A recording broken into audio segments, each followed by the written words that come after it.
Hi, my name's Maxine and I am a preventative health and intuitive eating coach. What does that mean?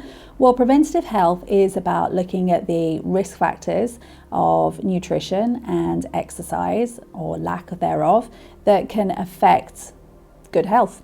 And it's about looking at optimal health from a cellular level and asking ourselves, are we actually taking in the nutrition that we need, the broad range of nutrition that we need to actually feed our cells at a cellular level?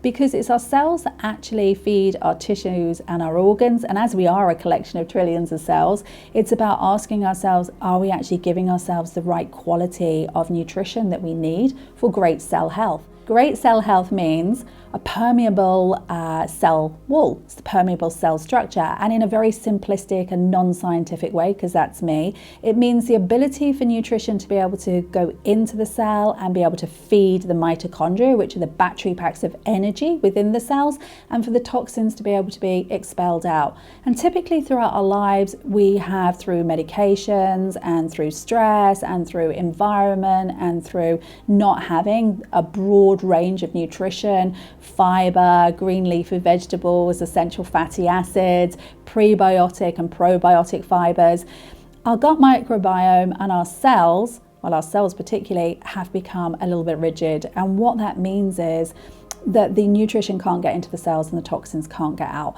So effectively, that foundation for health, because we are a collection of trillions of cells, is out of balance. You might have heard of inflammation, and that's a big topic and too big for me to cover in this little short video. But we want to look at that. We want to bring the body's internal omega-3/6 ratio back into balance, and we want to make sure we've got good cell health. The other thing we want to do is make sure that our gut microbiome is as it should be, that instead of a gut garbage heap, we have a gut garden where there is the gut microbiome is in balance, so therefore the good bacteria can grow and grow well. Typically what we find with most people is that they have some form of gut condition, and therefore that means that the good bacteria are being far weighed out by the bad bacteria, and the bad bacteria are having the rule of the roost, if you like, and demanding sugars and other foods that don't really nourish and nurture us, and it can be a little bit difficult to manage those cravings. And also as well, people are going to have digestive issues, so you can find that people are going to the toilet too much or not going enough. So when we can bring the inflammation internally down, when we can make sure that the very cellular health, the health at the completely foundational level is good, so the nutrients are getting in, the powerhouse is being fed, so we have energy and the toxins are getting out, and the gut is in a healthy state so that those good bacteria are flourishing, we find that we have a much stronger foundation for optimal health for the individual. And it's always about the individual.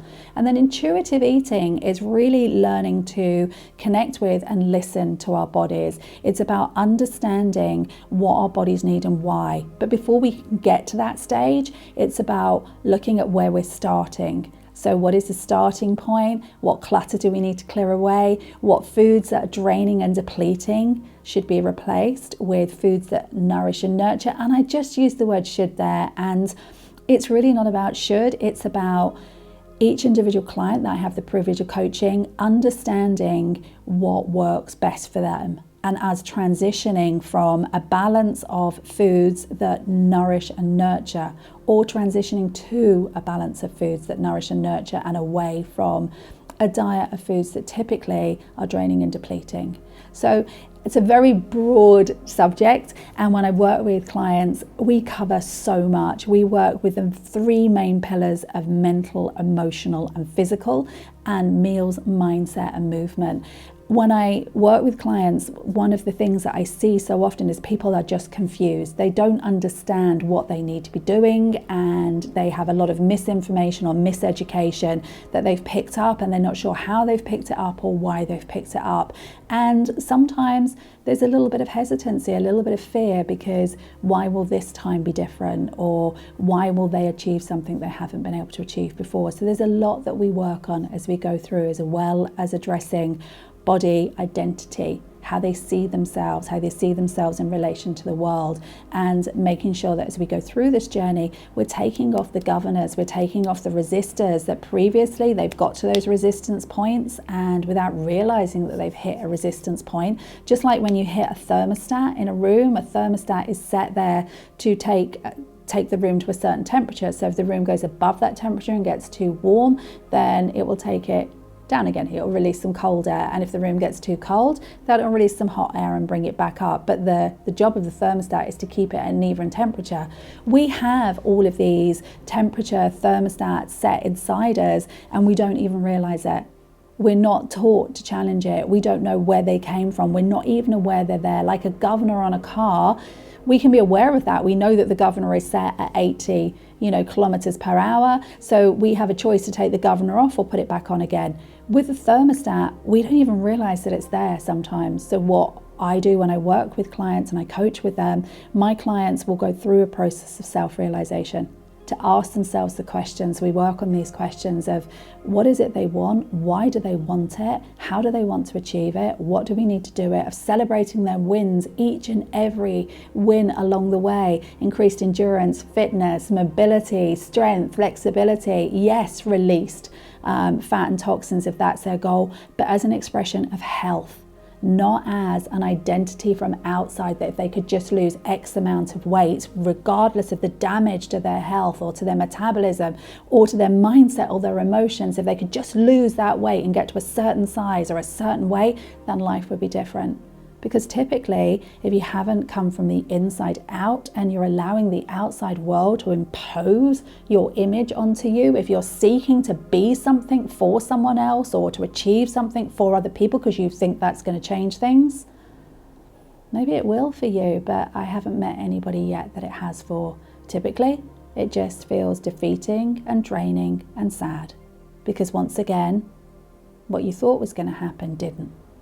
So if you want to change image from inside, then that's what I do with intuitive eating. We really look at where you're starting, what you want to achieve, and how we're going to get you there, and what that means in terms of the knowledge that you need along the way to achieve those realizations, and put that strategy and structure in place for you so that you have the trust, you have the confidence, and you feel secure in yourself, in the process, and in your body, so that when we get to the point where you have the optimal health for you, that you know that this isn't an end goal, this isn't something you've achieved and ta-da, what happens now?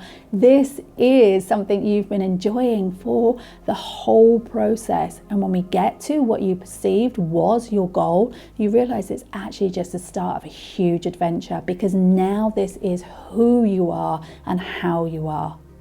So we come inside to go outside. We don't go outside to determine who we are and how we want to live. So, as I said, my name is Maxine, and I'm a preventative health and intuitive eating coach.